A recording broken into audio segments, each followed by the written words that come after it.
Ayan guys, naami karon diri sila ang bag-o nga police station. Nice ilang office dari guys. Ayan. Nayon lang ako istorya guys, kasabaan ko ni sir. Si sir dito sa ibabaw. Nice ilang bag-ong office guys. Nawalaan ko ganina. Ayan guys.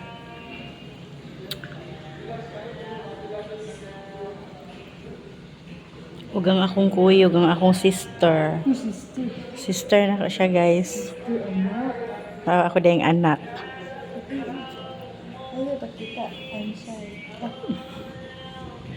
Dili man siya gusto inog sister, guys. Kaya gusto niya ingnon siya nga anak kay matigulang daw siya. Muhaha. Takdan. And thank you for watching, guys.